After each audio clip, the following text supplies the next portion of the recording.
niyo yayikurinda kubera ko n'amazi yahumva ni barafu itabaho. Look at that. Iki ni igiye mu mana yanjye umva ariko nyine ntiwarora imbeho yonyine ndumva nyaho gupfa intoki zakonje mukaya sindaba nshobora no gukora muri telefone.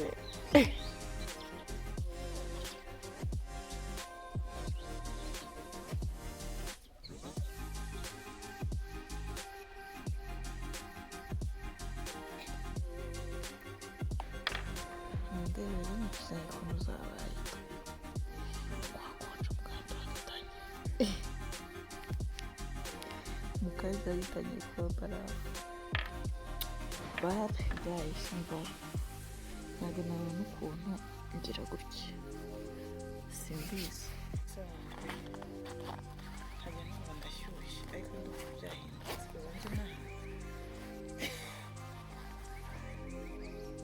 nta n'izuba rihagera kuko ndi kubigera azi ubu ngubu bari saa 12:15 saa 12:15 ariko akazuba ka mu gitondo ubona kari kumera nako.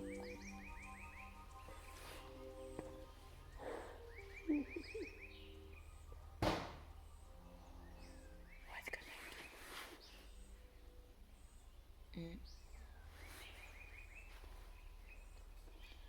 Sinzi ikintu nakora gusa ikintu kiraza kugenda neza hejuru yanjye sinzi nawe muri konyine ariko hejuru yanjye hari agatara ariko ni kiganyuze gutya nibwo mwambona kubera nambaye ingofero ngize gutya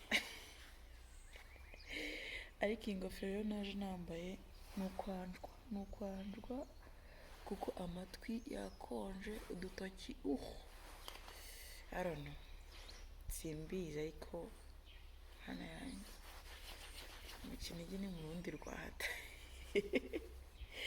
kubera ko harakonja my dear friends ukumirwa. So guys, nizere ko mwakoze subscribe ari umukecuru wabwiye ngo avuye ngo subscribe aravuga ngo subscribe. What the hell? Simbizi ariko ikibazo cyo ni kimwe muri ibyo navuga byumva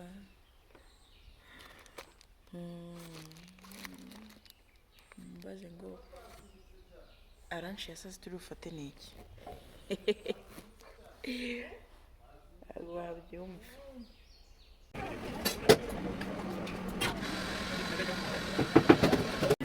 So guys, I decided to serve African coffee because we didn't have something on it.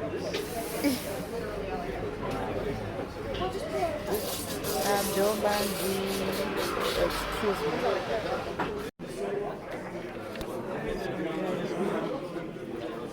John O'Gear, John O'Gear, bitch, man, just go. Wagira ngo ntabwo umuntu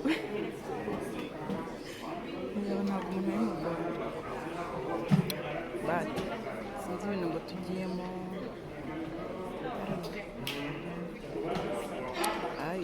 kubona abantu bari kugenda icyo nabwira cyo nuko ndi kubibutsa ko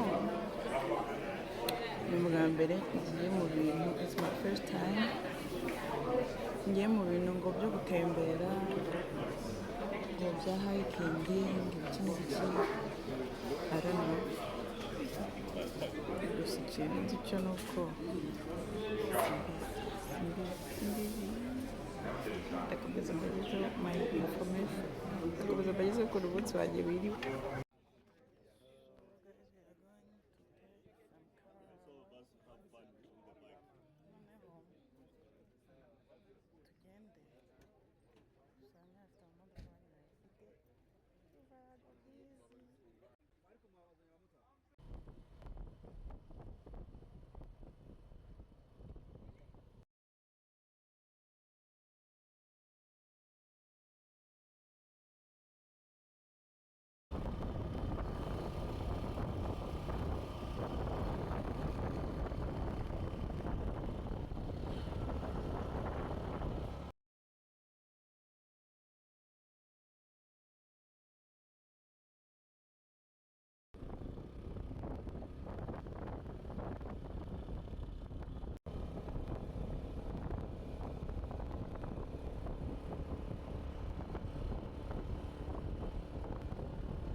uriya ni umusozi tugiye kuzamuka, you know. Some people took the photo. Yo. Tugiye gutambika hariya, sinzi na muri kuhabona. Tuzamuka hariya. Gusa barambwiye nyine ngo abantu bagenda bake ngo bagomba kugenda mbere. Hari abihuse ariko ufite ubwoba ko umuntu araruha mbere.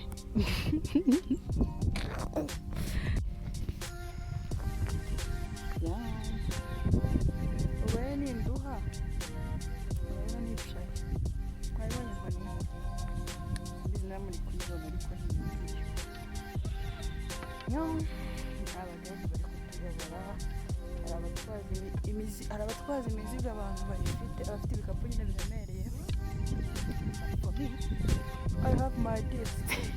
Which I have my list. Ase mujya mwumva ibyongereza abantu bo kuri YouTube bivugisha.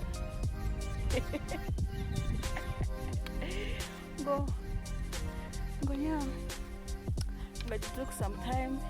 But you know, let's see.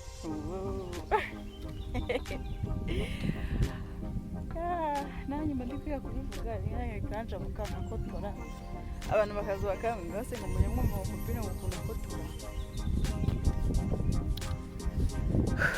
kararushye uko nyine ariko cyo kora mwa abantu mujye mugira ngo mutembere ariko nta mafaranga ufite yego byamusinziye uzagira amafaranga yo gutembera wowe utembera n'amafaranga ufite reba nk'igihori ukajya ukamira amazi. So guys, now we start. Kano kayira niba karatuzamura muri urarushya aba ndi kureba ntabwo mbizi gusa icyo nicyo tugomba kugenda. Uriya ni umugari turi imbere yanjye n'inyuma y'ibirayi. Abantu mutabizi umunsi umwe tuzajyana kubihinga, tujye guhinga mu murima. Bambwiye ngo ikinyusi cyanjye kiri buze kunyerera iya ubwo nyine n'ikinyerera ndisunga kano kabando. Dore kari agasozi ni ukuri zatuyima ku gasozi keza ka Rusororo. Ubwo ni agasozi kaki ka Bisoke. Gusa ikintu batubwiye cyo nani ngiye kukibabwira kuzamuka uriya musozi muri imbere yanyu mbona atangiye kuruha nanageramo hagati. You know mima bitunguru by the way batubwiye ko kuzamuka ni amasaha 4. You get amasaha no kumanuka ni amasaha 3. It means ni amasaha 7 kugenda no kugaruka. Nshobora kuzagera iwacu aho naturutse igihe ntazi. So guys, niba ushaka guhikinga rero cya mbere ugomba kwitwaza inkweto zifite twa tuntu two mo hasi.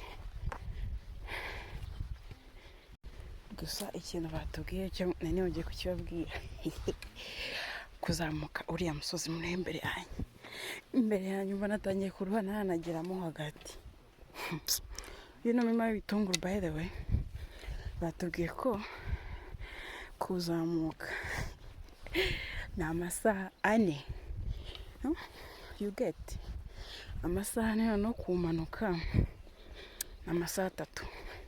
It means ni amasaha 7 kugenda no kugaruka.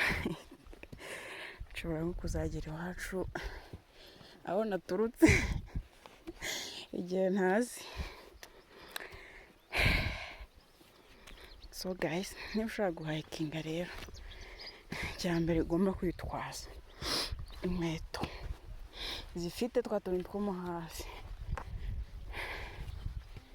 So you guys should know this is bireti urumva bakoramo ama insecticide sibyo ngira ndi kuvuga ngo babikoramo amapamba ariko kariya kantu kariya kano kazu haba hari umuntu ukararamo ku buryo reba abandi ahantu bageze harya bari can't see them but ngabari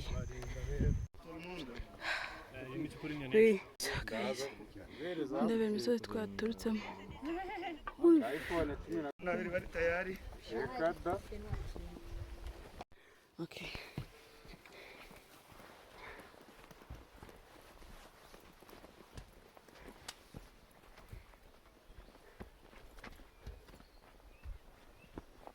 nanavuge nashaka kuvuga nahise kubera iki iyi ngayisheho badafata ifoto impamvu kubera ko nta mabwiriza yo gufotora muba mwahawe hari ukuntu wafotora nawe ugashwana nayo ugasanga bibaye bibi ugifotora ntara hejuru ufate ntara hejuru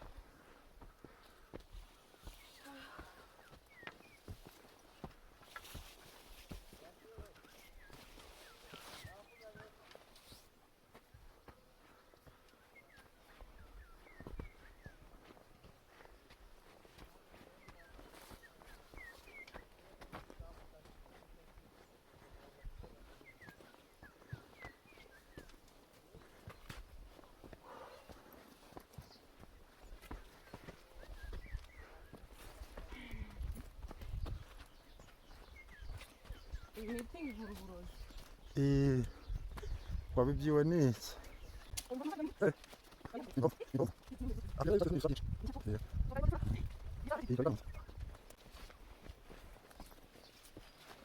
uzwi hano hahoze ingagi koko ubu tubibonye turirimba gute tuyibonye twahuma tugaca bugufi tukiyorosha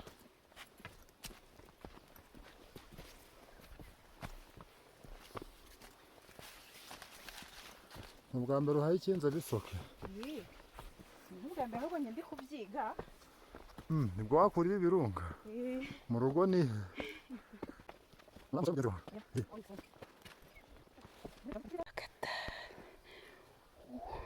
mugiye Bisoke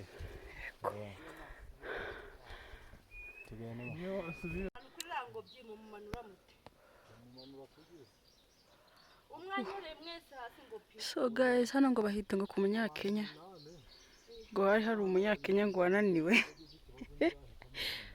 ngo yasize abandi ubwo hano rero bahita ku munyakenya so kiriya giti kivura uburozi iki giti bacyita umunomfu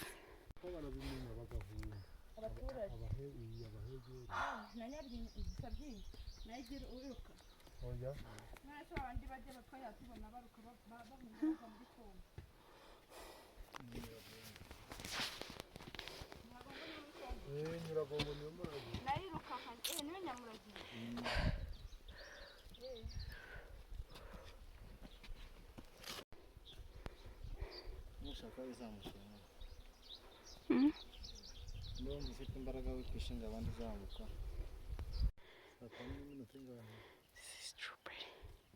n'igice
Guys,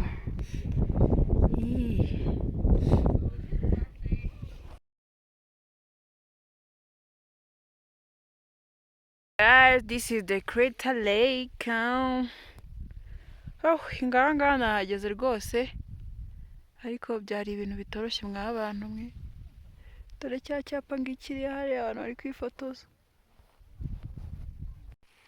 Ijuru riraje.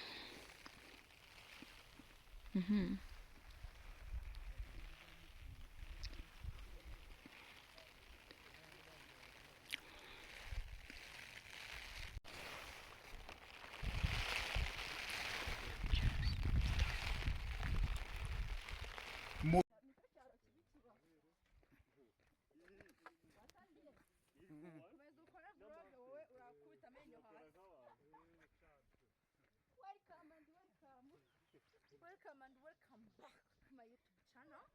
Like and share. Mirimoni yabura nzoja kuri YouTube. Ako kaka nshaka nuza nikuguye. Turanje. Ndakunda gukora ibintu ubona kuri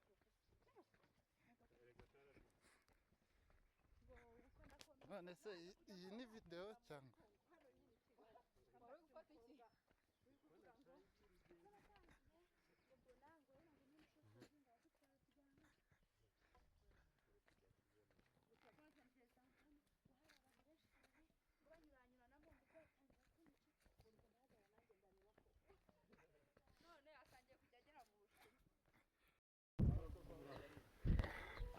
Look at that.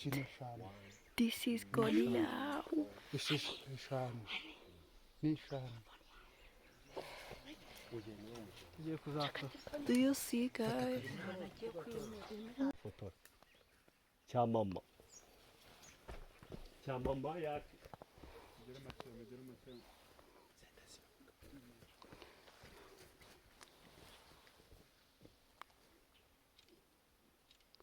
Wayibonye? Dore ngakariya. Kakano. Karanaka kake.